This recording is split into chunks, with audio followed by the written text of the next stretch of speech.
pessoas, tudo bem? Vamos para mais uma aula. Vamos dar continuidade. Parece que as coisas não vão parar tão cedo. Então, continua de onde você está. Não perca o foco, né? Vai lá fazendo o que dá.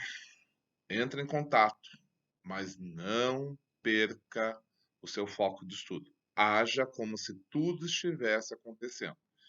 A única diferença é que não estou aí. O que eu adoraria, mas não tem como.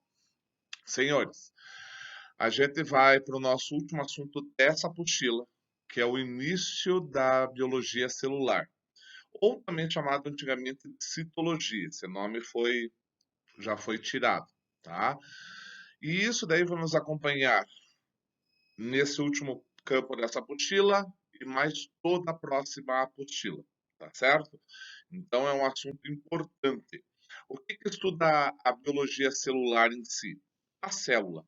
Então nós vamos hoje começar a falar da menor parte do ser vivo que vem a ser essa célula, tá? E nós vamos começar a entrar nos meandros de como que ela é formada, do que ela é formada e como que ela funciona. E como que nós, seres diminutos, quando fomos fecundados, um zigoto, nos transformamos em seres enormes como esse que você está vendo e falando com você, tá?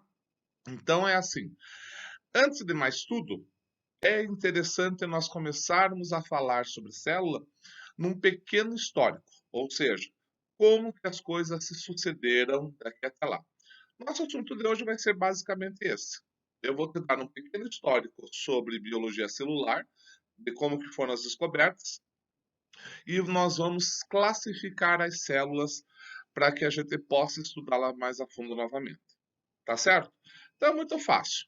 Acompanha comigo que hoje é sopinha de mamão. Deixa você.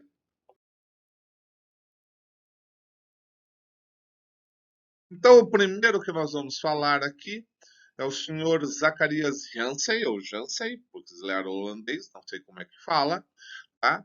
E esse senhorzinho ali que vocês estão olhando, ele trabalhava com óculos, né?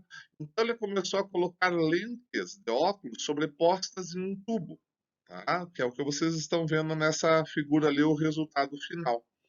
A isso ele chamou de microscópio, porque aumentava, né, as imagens que ele queria ver. Um aumento exorbitante de 10 vezes.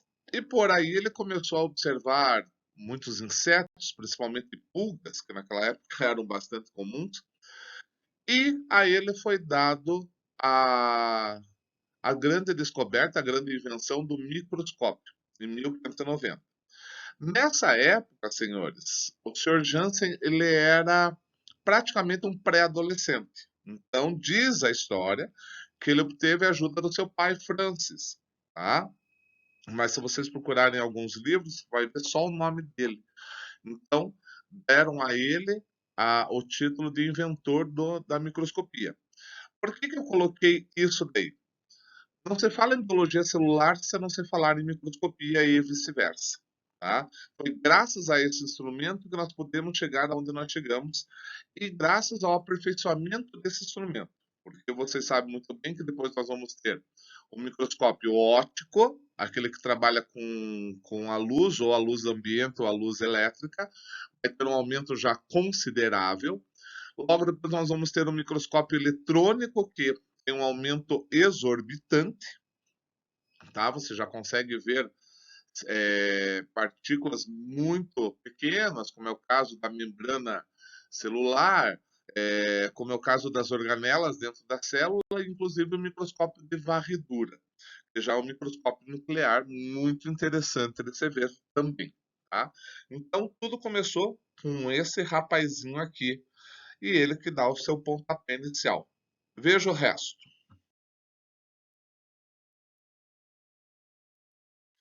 Agora, uma pessoa extremamente importante. Eu gostaria que vocês soubessem o nome dele, não há necessidade de saber a data, só vou falar para vocês poderem se situar, 1665. Então, já com o uso do microscópio, veja ali o microscópio que ele usava, um microscópio bastante rudimentar, do lado esquerdo ali da foto, vocês estão vendo um conjunto de lentes, que era como ele captava a luz do sol, para poder iluminar o que ele conseguisse ver ali, né? O Sr. Robert Hooke, ele também era, ele na verdade ele era um relojoeiro. Ele gostava de trabalhar com essas lentes e começou a ver a microscopia também, né? E ele começou a fazer trabalhos, principalmente na área de botânica. Certa feita, ele corta um pedaço de cortiça, você sabe muito bem, cortiça é uma planta. Quando a gente moe a casca dela, a gente prensa, nós temos a rolha, né? Então a rolha é feita de cortiça. E observando essa cortiça naquele microscópio bem rudimentar, ele viu aquilo ali que vocês estão vendo na figura da direita ali, ó, tá? Ele vê aqueles pedaços ali, ele se impressiona com aquilo e agora, senhores, não critique a pessoa. Ele imaginou que aquilo ali parecia pequenos quartos de monges, né? É, né? Eu sei.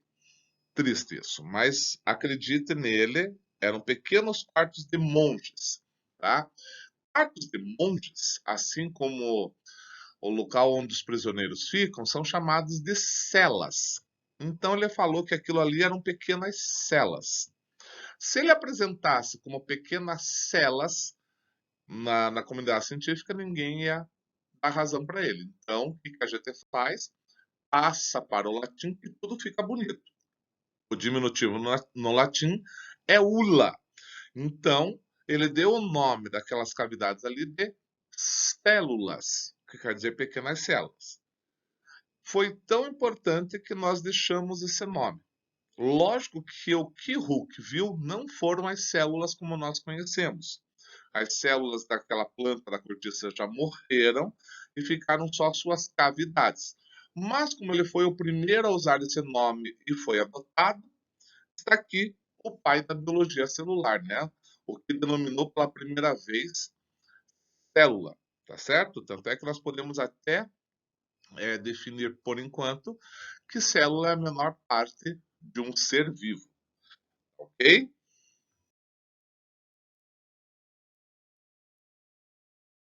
Em 1674, nós vamos ter o senhor Lewinsohn, né? Fala a verdade que isso não é nome, a mãe dele deveria odiar ele, tá?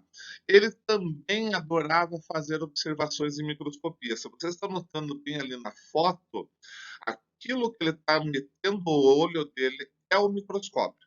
Esse microscópio ainda existe no museu inglês, tá? E, pasme, ele funciona. Com aquele grande microscópio, que poderia ser ainda iluminado à luz de velas, o Sr. Liebig fez diversas observações, né? Principalmente ele observava espermatozoide de peixe, hemácia de salmão, tá? E ele foi um cara que descobriu esses seres que estão aqui do seu lado direito, que ele notou que tinham vida, tá certo? Portanto, deu seu nome de vidas pequenas. Bem pequenos é micro, vida bios. Então, ele utilizou a palavra de micróbios. Então, micróbios, toda e qualquer vida pequena. Coloquei essa imagem que foi retirada diretamente do seu livro de observações, tá? Então, para nós, uma grande importância foi ele ter falado pela primeira vez em micróbios. Já em 1831, senhor, nós vamos ter Robert Brown, esse simpático senhorzinho sentadinho ali. Ele fez grandes experiências e observações microscópicas com orquídeas, aonde ele conseguiu observar pela primeira vez o núcleo celular, que é essa figura que eu coloquei aí no lado direito. Tá? Então, essa mancha grande ali que você tem no centro é o núcleo celular. Lógico, senhores, que essa gravura que eu estou colocando é para ressaltar o núcleo, mas não foi isso que o Robert Brown observou. Isso que vocês estão vendo aí, vale ressaltar, é uma eletromicrografia. Ela já é feita, uma fotografia feita com microscopia eletrônica, onde você tem todos os detalhes da célula em si, né? Se vocês podem notar, você consegue ver a membrana dessa célula, coisa que a microscopia óptica não nos traz. Porque na microscopia óptica a gente vê um contorno celular, mas não sabe que tem uma membrana, a gente deduziu, e agora a gente consegue ver ali, inclusive, o núcleo, né? E algumas manchas já querendo falar sobre organelas celulares, tá? Então aquilo ali já é uma foto mais moderna, diferente do nosso, o que o nosso amigo Robert Brown viu. Ele visualizou exatamente uma mancha com um pingo no meio. É exatamente isso. Mas foi o primeiro que falou em núcleo celular.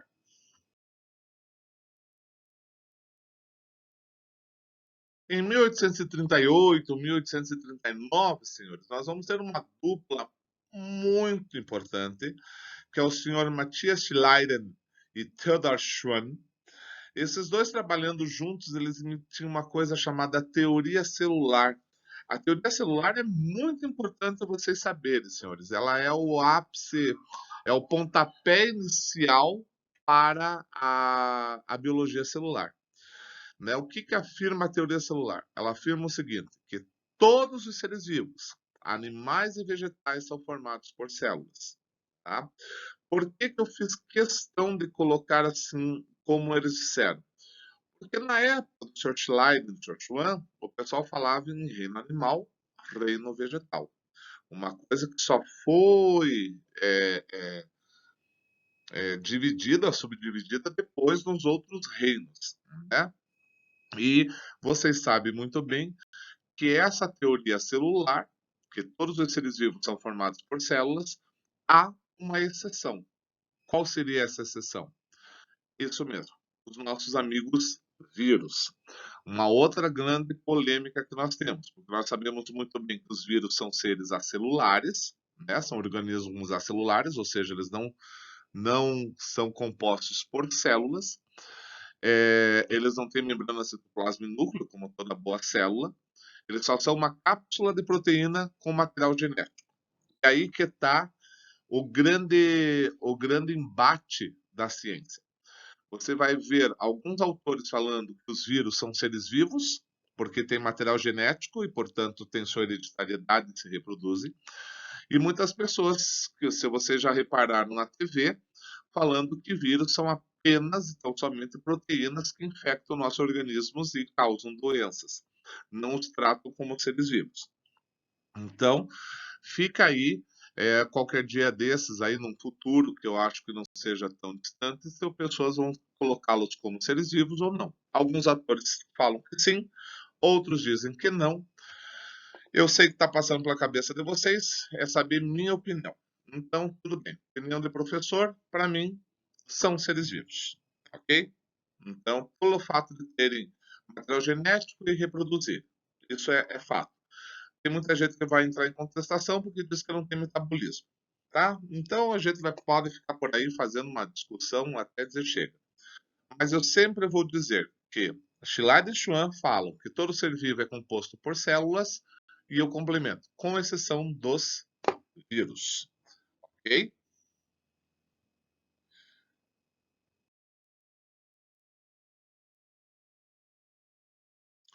Em 1858, nós já vamos ter esse senhorzinho, o Sr. Virchow, ele emitiu um aforismo, que é omnis cellula et cellula, que quer dizer o quê? Que toda célula provém de outra célula pré-existente. Nossa, professor, mas isso daí é óbvio para a gente que está em 2020, né? Para eles, antigamente, não se esqueçam que nós já vimos isso, eles acreditavam na geração espontânea. Eles acreditavam que salamandras viessem do fogo, que pão caído no lago virava peixe, que miolo virava cisne, e assim por diante. Então não se esqueçam disso. Então, uma pessoa chegar para você e colocar na ciência, registrar isso e provar lá que omnicélula et célula, você veja que latim fica legal, né? toda célula provém de uma outra célula pré-existente, é muito importante para aquela época, tá? Por isso que ele está compondo nossa listagem aqui. E também vale ressaltar que até hoje nós não sabemos qual foi a célula primordial. Falamos da origem da vida, falamos lá do coacervado, falamos como é que foi feito, mas enfim, ainda há lacunas. Então não adianta você ficar se preocupando que nós temos aqui pesquisar cada vez mais. Então veja, se você falar suas células do seu corpo vieram da onde? Vieram da divisão de outras células, até chegarmos ao zigoto que nós fomos todos uma vez nessa nossa existência. E o zigoto foi o quê? Foi a união de um espermatozoide e de um óvulo. Também duas células, que foram fabricadas no corpo de nossos pais, que vieram provenientes de outras células, que eram células-tronco. Então, era isso que ele foi condizendo, ok? Agora, senhores, nós vamos começar a falar de algumas leis. Essas três leis que eu vou apresentar para vocês são muito importantes. Tá? Essas aqui vocês têm que guardar com todo amor e carinho no coração de vocês. A primeira delas, formada por nosso amiguinho aí, ó, que está aparecendo, o nosso Drish, se chama Lei da Constância do Volume Celular. Ou, como ela é uma pessoa muito humilde, não quis entrar para a história, Lei de Drish. Né? O que fala essa lei de Drish? Eu vou ler para vocês. Ela diz o seguinte: que o volume é constante para todas as células de um mesmo tecido, em todos os indivíduos da mesma espécie, mesmo grau de desenvolvimento, ou seja, mesma idade. O que ele quer dizer com isso? Que o volume celular é igual. O que muda de uma espécie é o número. Como assim, professor? Eu ainda não estou entendendo direito. Deixa eu falar o seguinte.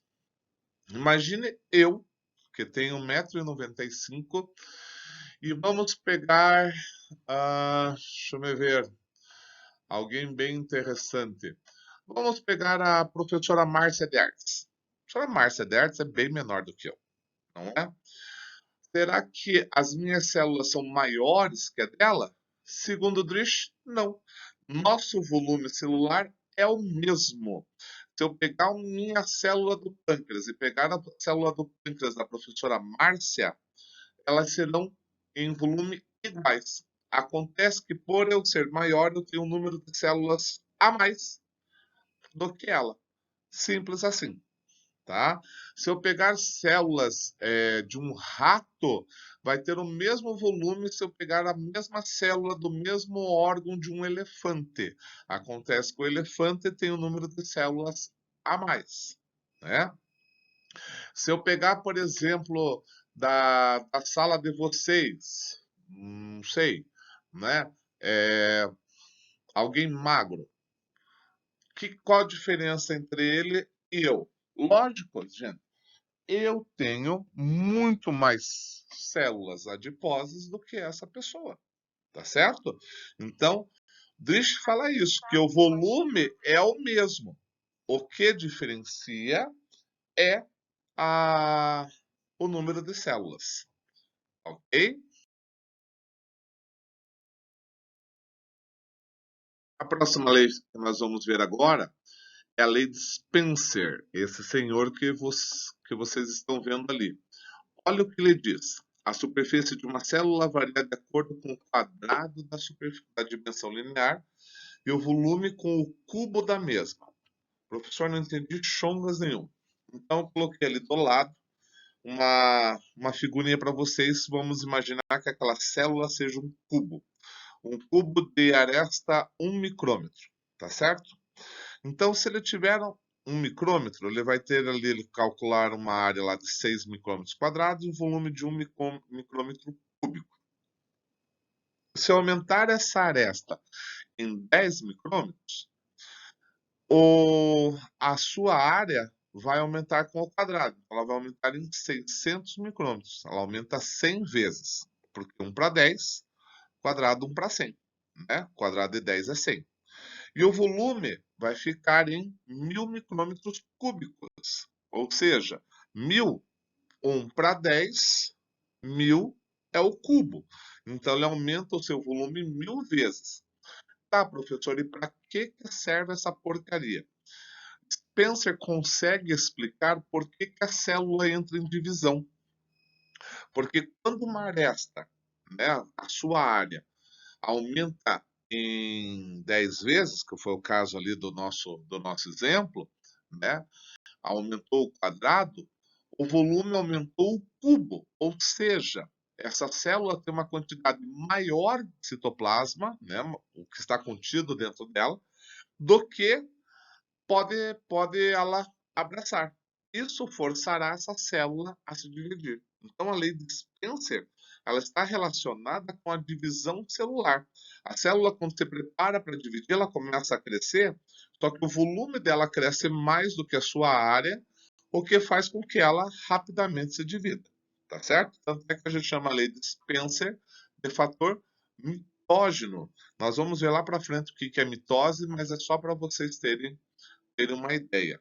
Tudo bem?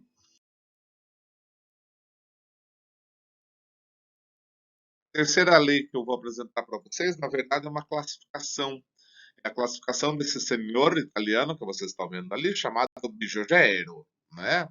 O Bizzozero, senhores, ele conseguiu classificar as células em 3 tipos, conforme o seu tempo.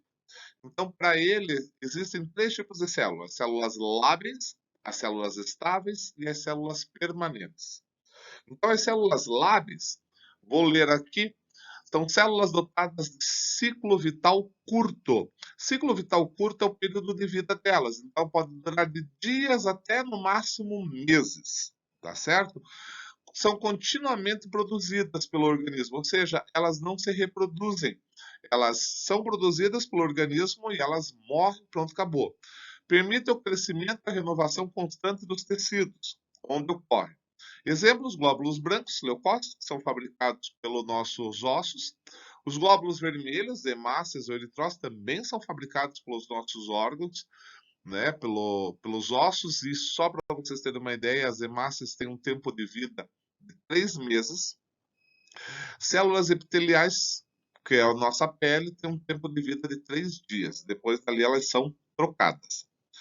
Já as células estáveis, elas são células dotadas de ciclo vital médio. Elas conseguem sobreviver para mais de um ano, tá?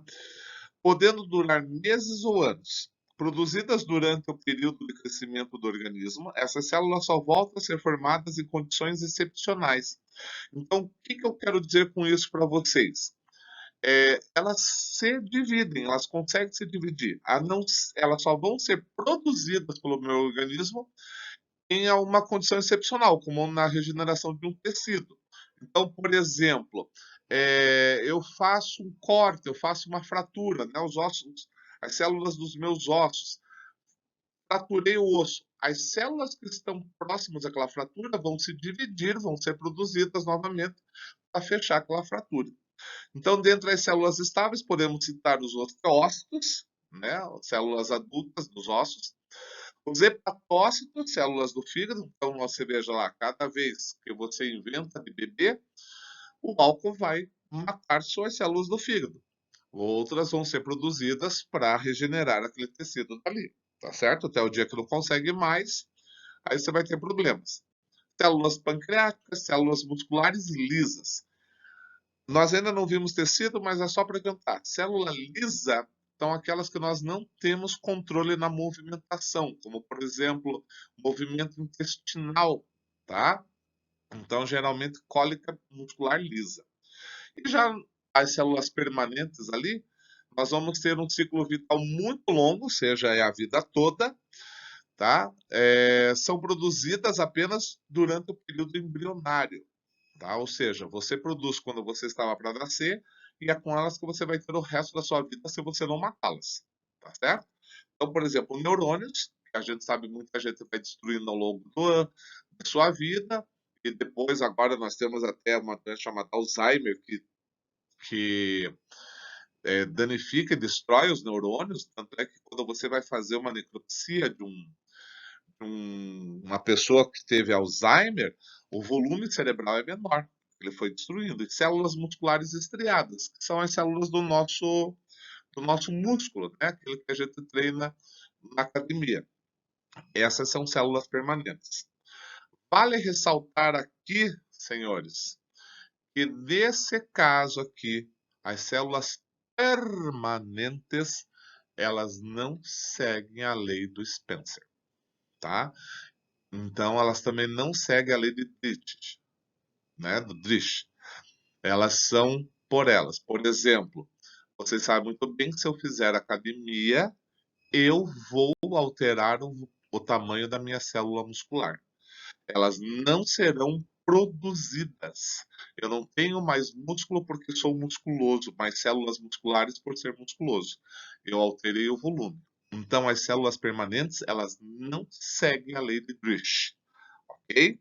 Só para lembrar, guardei agora para poder falar para vocês. Vamos agora adiante. Agora nós vamos ver os níveis de organização celular, senhores. São 3 níveis, eu vou colocar os vírus ali. Ah, mas eles não são células. Pois é, mas é uma organização. Então nós vamos começar ali com o nosso querido vírus, tá? A fotinho que eu estou colocando para vocês é o mais novo ator do nosso isolamento, é o seu coronavírus, né? Então, tá ali bonitinho, é só uma cápsula de proteína e o material genético que faz toda essa encrenca. E dois ali que eu gostaria muito e quero que vocês saibam muito bem a definição, que são os nossos amigos procariontes e eucariontes, tá? Procariontes, carion quer dizer núcleo, pro é primitivo. Então eles têm um núcleo primitivo, coloquei ali bem destacado, sem envoltório nuclear. Vocês estão vendo ali na figura que o material genético que está em rosa, ele está totalmente disperso no citoplasma, tá ok? Então veja, os seres procariontes são as nossas amigas bactérias, as cianobactérias ou algas azuis, o PPLO, que é uma arqueobactéria, tá? E as rickétsias, que também são arqueobactérias que produzem doenças, tá certo? Já os eucariontes, eu quer dizer verdadeiro. Então, eles possuem envoltório nuclear. Veja ali aquela figura, que coisa mais linda, uma cheia de graça.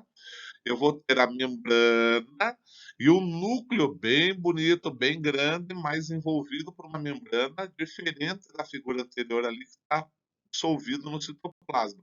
Ele está embalado, ele está bonito, tá? Então, procariontes e eucariontes vocês têm que saber.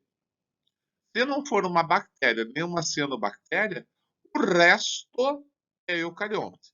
Então, qualquer vegetal, animal, fungo, uma alga verde, são eucariontes. Tudo bem? Um protozoário, Trypanosoma cruzi. Beleza? Agora, dos eucariontes, senhores, nós temos que fazer uma diferença muito grande. Então, esse desenho aqui que eu trouxe é muito importante para vocês, que é célula animal do lado esquerdo e uma célula vegetal do lado direito. E a gente saber a diferença entre elas. Então eu vou começar com a nossa célula vegetal, e são 3 diferenças importantes que vocês têm que ver que a célula vegetal tem. Então a primeira coisa, se você notar que a célula vegetal ela tem uma forma mais geométrica do que a célula animal que está do lado esquerdo. Ela tem um envoltório ali meio verde claro. E se vocês forem atrás, se chama parede celular. Tá? Eles só colocaram ali uma membrana, mas não é esse o nome. É parede celular. Tá? Porque na verdade aquela membrana que está escrito ali é só da célula que está do lado. Tá? Então, toda célula vegetal tem uma parede celular, coisa que a célula animal não tem. Toda célula vegetal tem um vacúolo. Veja ali onde está o vacúolo para vocês verem. Ele está na parte de cima da nossa figura da célula vegetal. Como a célula vegetal tem parede celular, ela não tem onde colocar as excretas dela. E uma das coisas que ela faz é colocar essas excretas num vacúolo. Quanto maior for esse vacúolo, mais velha é a célula e uma hora ela não vai ter mais o que colocar, ela acaba morrendo. Tá? E por último, ali na célula vegetal, logo abaixo do vacúolo, nós vamos ter um cloroplasto, uma organela sensacional que faz fotossíntese, tá? Isso só a célula vegetal tem. Então, essas três organelas eu gostaria que vocês soubessem, que é a parede celular, vacúolos e cloroplastos. Isso daí é para a célula vegetal. Na célula animal, ela também tem uma proteção de membrana, mas não é uma parede celular. Vai ser o glicocálix, mas não está ali, tá? Não está aparecendo. Vocês estão notando que tem algumas organelas que são comuns, né? Como é o caso lá da mitocôndria, que é igual a ambos, né? Muito bonitinho. Mas uma coisa que célula animal tem e a vegetal não tem é uma estrutura ali que está em rosa e que o nome está logo acima da célula animal, que são os centríolos. Os centríolos são organelas que servem para, para a divisão celular. A célula vegetal não tem, mas ela se divide. Ela só não tem centríolo. Mas ela vai fazer o fuso, mas ela não tem centríolo. Como isso ocorre, qualquer dia desse a gente descobre. Para isso, eu fiz uma tabela que vocês devem saber. Dá uma olhada. Essa tabela, né, eu achava muito interessante. Tem uma parecida na sua apostila, mas vocês terem elas no seu caderno. Ah, professor, qualquer coisa eu volto aqui e vejo essa tabela. Eu acho mais interessante já ter registrado no seu caderno para ficar melhor a consulta depois. Mas em todos os casos, né, a organização é de vocês, porque depois você perde lá no meu canal, sabe-se lá onde que tá as coisas, é um Deus nos acuda na hora de estudar. Então, veja vocês lá, célula vegetal, centríolos é ausente, animal é presente, tá? Não se preocupe ainda com esses nomes, como peroxissomo, complexo de Golgi, cloroplasto, isso tudo nós vamos ver muito detalhadamente no futuro. Eu só quero que vocês vejam o que está presente e ausente em cada uma dessas células. Tá? A reserva da célula vegetal é o amido, o açúcar que nós já estudamos, da célula animal é um glicogênio, também açúcar. Tá? Então, tá ali a diferença.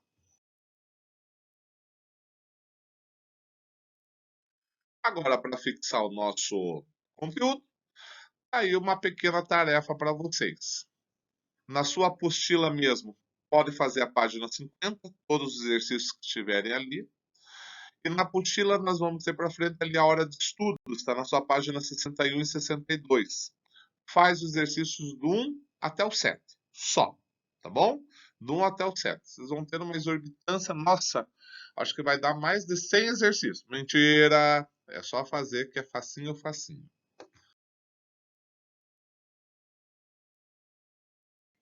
Para começo de conversa, até que não foi tão difícil, certo?